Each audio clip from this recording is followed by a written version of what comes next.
Legenda Jakatarup dan 7 Bidadari. Alkisah, di pinggiran sebuah desa hiduplah seorang janda yang disebut Nyi Rondo Tarup. Sebenarnya dia tidak bernama demikian, sebagaimana kebiasaan masyarakat Jawa, karena ia tinggal di desa Tarup dan orang tak tahu namanya, maka ia disebut dengan nama desa di mana dia tinggal. Sudah lama suaminya meninggal dunia, makin lama usianya semakin tua. Baru kali ini dia mengerti betapa pentingnya kehadiran seorang anak untuk membantu pekerjaan rutin sehari-hari. Hari itu dia ingin berziarah ke makam suaminya yang terletak di tepi hutan.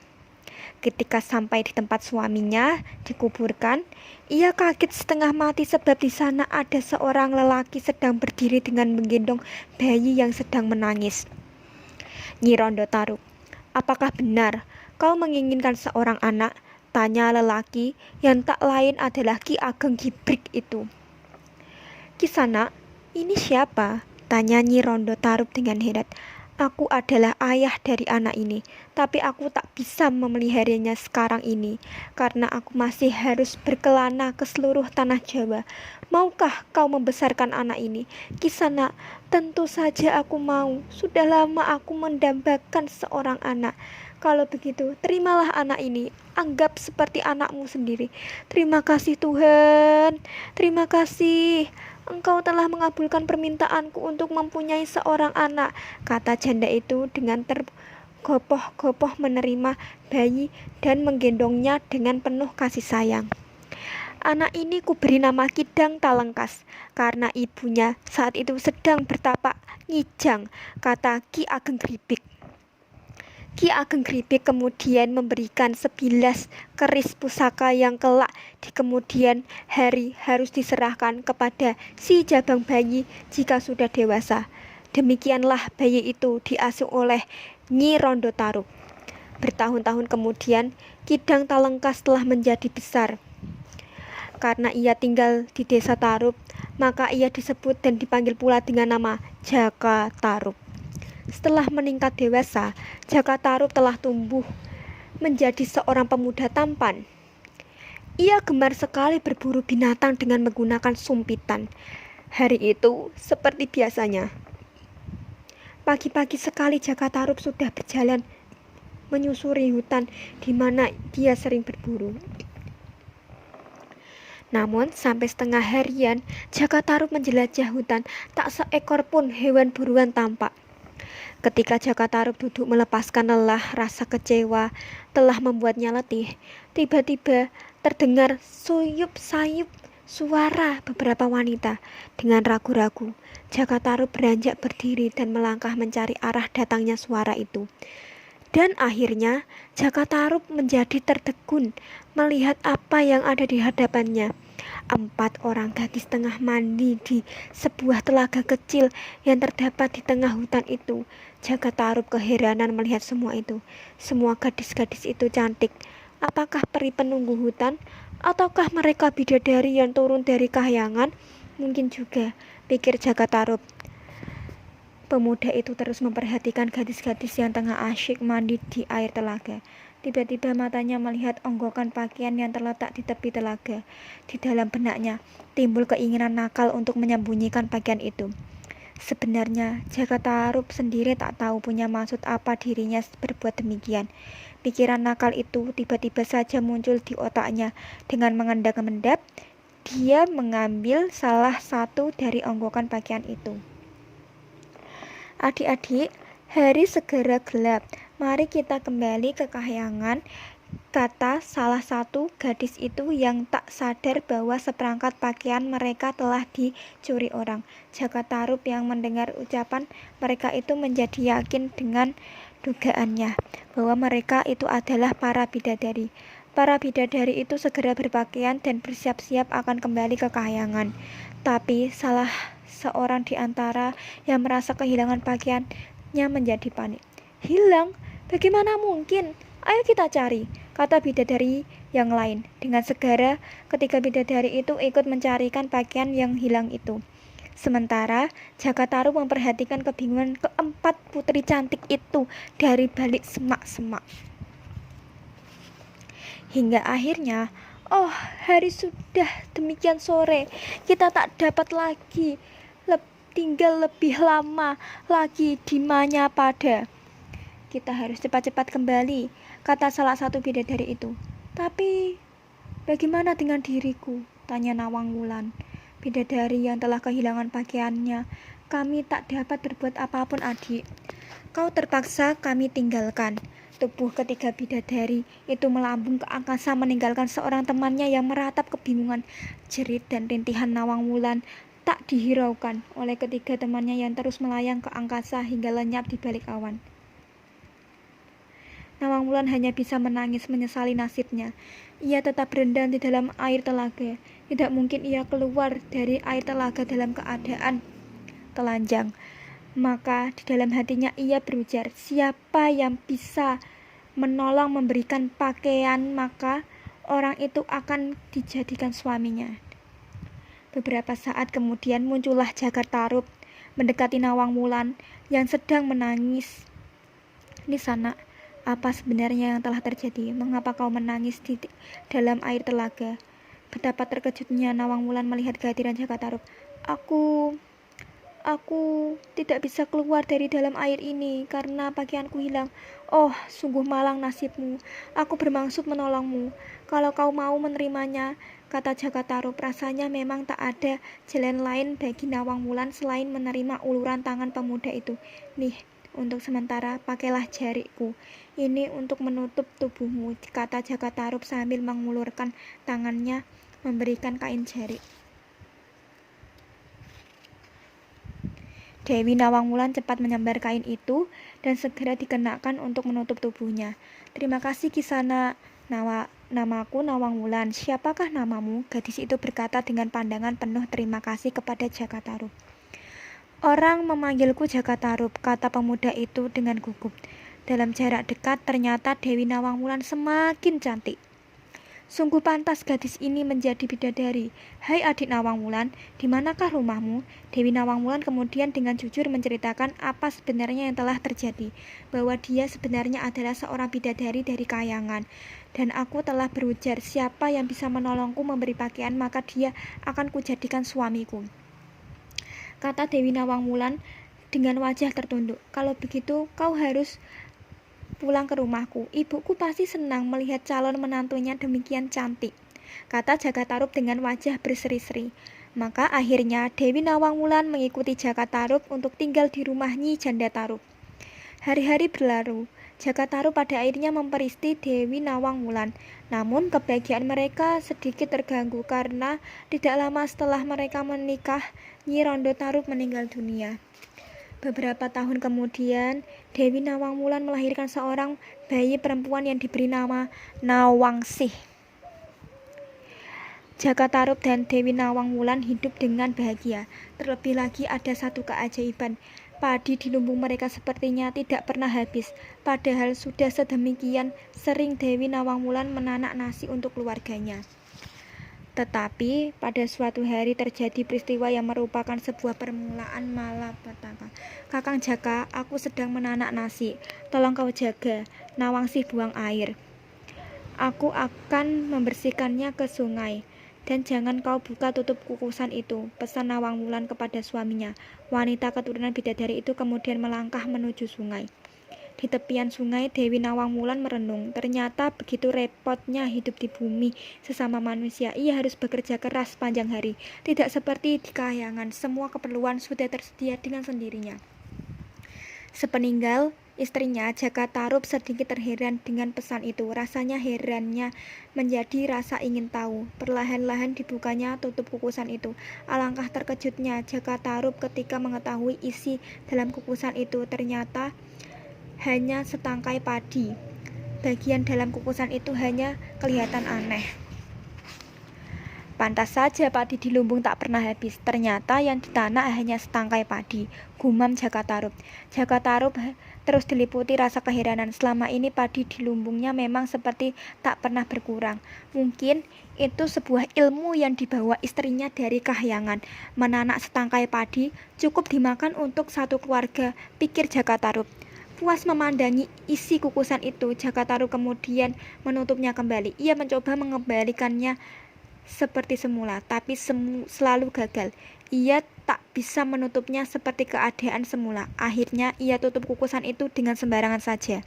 Setelah kembali dari sungai, Dewi Nawang Wulan tahu bahwa suaminya telah membuka tutupan kukusan itu. Ia menjadi terkejut dan marah. Ia menyesali atas kelancangan suaminya yang telah melanggar pesannya untuk tidak membuka tutup kukusan itu hingga kesaktiannya musnah. Kau telah merusak bagian-bagian dari kukusan ini. Sekarang aku tidak bisa menanak nasi hanya dari setangkai padi. Sekarang aku harus bekerja keras. Aku harus menumbuk padi. Untuk itu, kau harus buatkan aku peralatan guna menumbuk padi, kata Dewi Nawang Wulan dengan lesu. Maafkan aku, istriku. Apakah kukusan itu tidak bisa diperbaiki? Tidak bisa, Kakang. Itu sebabnya tadi aku berpesan agar kau jangan membukanya. Maafkan aku, istriku. Maafkan aku. Sejak saat itu, Dewi Nawang Wulan harus menumbuk padi dan menampitnya. Jaka Tarub menyesal karena kelancangan itu istrinya harus bekerja keras. Dari hari ke hari, Dewi Nawang Wulan menjalani kehidupan dan kebiasaan manusia yang penuh dengan kerumitan. Ia semakin tidak terkerasan, hanya karena ada Nawangsi yang masih kecil yang membuatnya masih betah tinggal di bumi. Hati kecilnya masih ingin merindukan kehidupan Kahyangan. Untuk itu berkali-kali ia mencoba pergi ke tepian telaga, berharap agar saudara-saudaranya sesama bidadari ingat pada dirinya dan turun ke telaga itu. Namun harapan tinggal harapan belaka. Saudara-saudaranya tidak lagi turun ke telaga lagi. Mungkin mereka takut kehilangan pakaian seperti yang pernah kualami, pikir Dewi Nawang Wulan. Karena setiap hari harus ditumbuknya, maka padi dalam lumbung yang biasanya tidak cepat habis, kini tentu saja cepat menjadi susut. Dan pada suatu hari ketika Dewi Nawang Wulan mengambil padi dalam lumbung, pandangannya menatap sebuah benda. Benda itu diambilnya dan alangkah terkejutnya ketika ia mengetahui benda itu. Oh, pakaian. Ini pakaianku yang hilang ketika aku mandi di telaga dalam rimba itu dulu. Apa Kakang Jaka yang mengambilnya? Tapi kenapa ia pura-pura tak tahu? Dewi Nawang Wulan segera mengenakan pakaian itu yang memang pas di tubuhnya. Sementara itu Jaka Tarub tengah terheran-heran kenapa istrinya demikian lama berada di lumbung padi. Dan lebih heran lagi ketika Dewi Nawang Wulan muncul dengan wujud yang lain, wujud seorang bidadari. Kakang Jaka, aku mohon pamit, akan kembali ke Kahyangan, kata Dewi Nawang Wulan tiba-tiba. Jaka Tarub menatap istrinya dengan pandangan kosong. Ia menyadari apa yang telah terjadi. Dewi, tunggu dulu, memang aku salah, aku mohon maafmu. Lagi pula, kau harus ingat akan anak kita. Kau telah menipuku selama ini, Kakang. Apa Kakang mengira aku dapat berbuat demikian selamanya? Aku memang tak sampai hati meninggalkan Nawangsih, tapi aku terpaksa. Dewi Nawang Wulan menunduk lesu. Kau boleh melupakanku, tapi anak kita, keluh Jaka Tarub. Anak tetap anak, aku akan tetap mengasihinya. Jadi, bagaimana? Kau masih mau tinggal di sini? Kata Jaka Tarub penuh pengharapan. Tidak, Kakang. Aku tetap pergi. Kehidupan di bumi tidak cocok buatku. Namun, aku akan tetap menjalankan kewajibanku. Anak itu masih belum lepas menyusu padaku. Maka setiap malam aku akan datang. Kau buatkan dangau dekat pondok kita ini dan taruhlah Nawangsi di sana. Setiap malam aku akan datang untuk menyusuinya. Ah, Jaka Tarub mendesah kecewa. Dan harus kau ingat pula, selama aku menyusui, kau tak boleh mendekati dangau itu. Oh Nawang Wulan, apa hal ini tak dapat dibicarakan dengan baik-baik? Jaka Tarub mencoba menahan istrinya. Dewi Nawang Wulan hanya menggelengkan kepalanya. Ia mengambil Nawangsih yang dalam gendongan Jaka Tarub, dicium anak itu dengan beruraian air mata. Tidak, Kakang, kodratku adalah sebagai bidadari, dan aku harus kembali ke Kahyangan. Dengan hati teriris, Jaka Tarub menyaksikan istrinya terbang ke angkasa. Dewi Nawang Wulan melambaikan tangannya sampai hilang di balik awan. Setelah kejadian itu, Jaka Tarub segera memenuhi permintaan istrinya untuk mendirikan dangu dekat pondoknya. Dan semenjak itu, setiap malam dia melihat Dewi Nawang Wulan datang menyusui anaknya dan bercengkerama sampai anak itu tertidur. Bila anaknya sudah tertidur, maka Dewi Nawang Wulan segera terbang lagi ke bilik awan. Jaka Tarub hanya bisa memandangi kedatangan dan kepergian istrinya dengan sejuta penyesalan. Seandainya aku tidak membuka kukusan itu, demikian sesal Jaka Tarub. Tentu padi di lumbung tidak cepat habis, dan pakaian dari kahyangan tidak ketahuan istriku. Dewi Nawang Wulan dan Jaka Tarub kini telah hidup berpisah, karena kodrat Dewi Nawang Wulan adalah bidadari, sedangkan Jaka Tarub adalah manusia biasa. Kini Jaka Tarub lah yang mengurus dan mengasuh Nawangsih. Untuk itu dia menjaga dan menyayanginya sepenuh hati, karena merupakan buah cinta dari dia dan Dewi Nawang Wulan. Kisah cinta mereka sangat indah, namun kisah cinta mereka dibangun oleh kebohongannya Jaka Tarub sendiri yang ingin mempersunting Dewi Nawang Wulan tersebut. Untuk itu, adapun versi lain yang menceritakan tentang Dewi Wulan, yakni kisah Jaka Tarub dan Dewi Wulan, ada versi lainnya. Kisah ini menceritakan bahwa Dewi Nawang Wulan tidak diterima menetap di kahyangan sebagai seorang bidadari,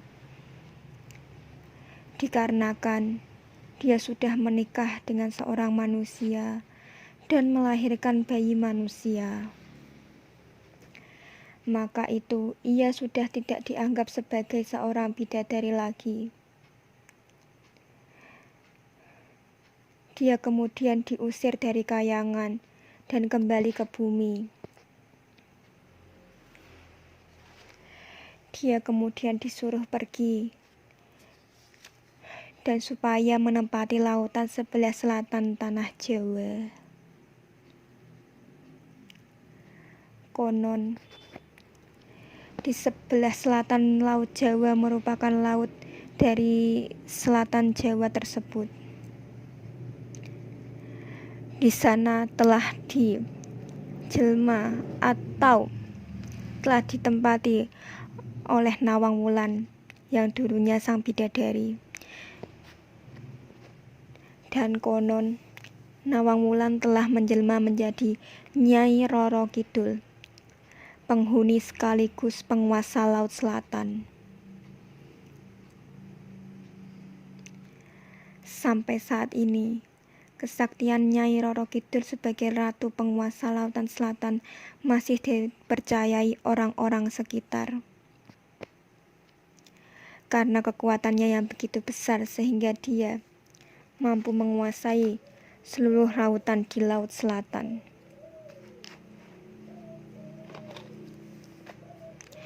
Dan Dewi Nawangsih setelah dewasa akhirnya menikah dengan seorang bernama Lembu Pateng atau Bondan Kejawan, putra Raja Brawijaya dari Majapahit. Dari Lembu Pateng inilah kemudian menurunkan tokoh-tokoh yang menghiasi lembaran sejarah kerajaan-kerajaan di tanah Jawa, termasuk Ki Ageng Sela dan Panembahan Senopati, pendiri kerajaan Mataram Islam yang pertama kali. Itu dia.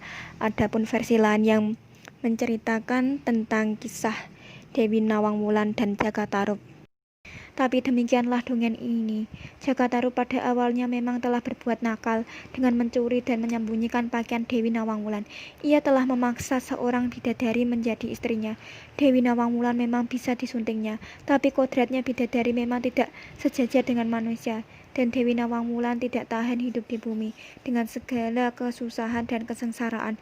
Demikianlah kisah Jaka Tarub dan Dewi Nawang Wulan ini.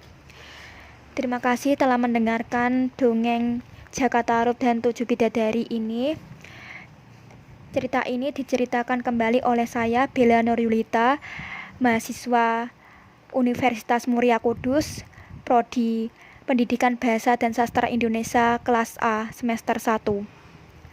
Pesan dari cerita ini adalah jangan suka membohongi dan selalu berpegang dan selalu menempati amanah yang telah diberikan, dan jangan mencuri barang yang bukan milik kita. Itu dia pesan moral yang disampaikan. Terima kasih telah mendengarkan dongeng ini. Sekian, bila ada tutur kata yang salah mohon dimaafkan. Assalamualaikum warahmatullahi wabarakatuh. Jangan lupa untuk subscribe, like, dan komen di channel saya. Terima kasih.